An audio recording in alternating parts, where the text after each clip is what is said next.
Vijana ambao walikuwa wamefadhiliwa na gavana wa kaunti ya Kisii pata mafunzo ya kupanua njia zao za kupata riziki kutumia mafundisho ambayo yamekuwa yakipanuliwa na shirika la Ajiry. Hii leo walipata nafasi yao ya kutangamana na wengine. We can have many of you who can invent other things.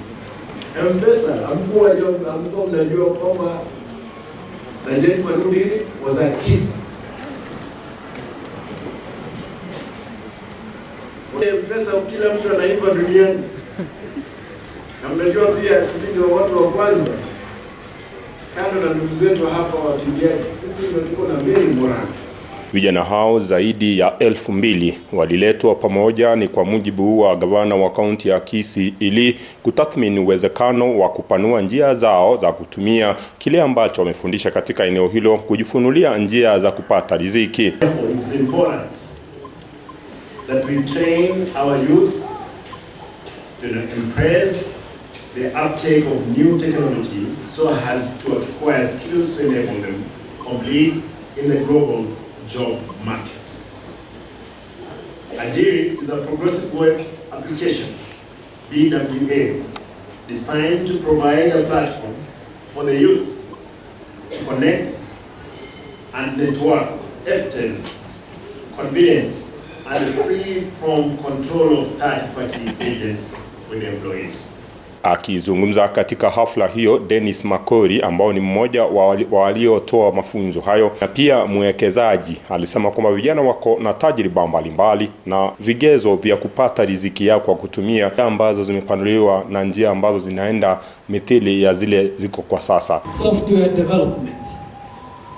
There is a lot of opportunity in this country for top software developers. We're actually looking for top software developers to send across Africa. And we don't pay cheap.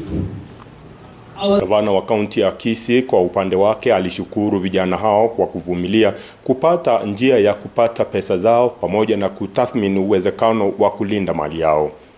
And they will be involved in this program.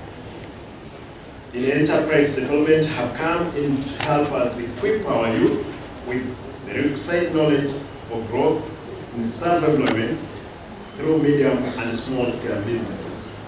Alisema kwamba njia kama hizo ndio zinafaa kuwa wakati wowote katika sehemu yoyote ili kulinda uwepo wa vijana pamoja na kuanzishia maono mapya. To this end, the Ajiry Center is a step in the right direction by providing a platform for our youth and women and men to showcase their skills, talent, and expertise. On our part as a county, we are keen on making the Ajiry initiative sustainable after a partnership with Centum and the MasterCard. Aliwaomba watumie elimu ambayo wameipata katika eneo hilo na mafunzo ambayo yamepata ili kuwapanulia wengine kando na wao kuwa vielelezo vyema. Consequently, we seek to organize our youth into viable groups and open business venture for income generation to help run the ICT training program. Kufuzu kwa vijana hao ni upande mwingine ambao umefungukiwa vijana ambao hawakuwa wamejimudu kuingia katika sehemu hiyo na sasa watakuwa wakijiandikisha kila wakati katika uga wa Gusii Stadium. Nikiripotia Africa Finest TV, jina langu ni Gilbert Kobi.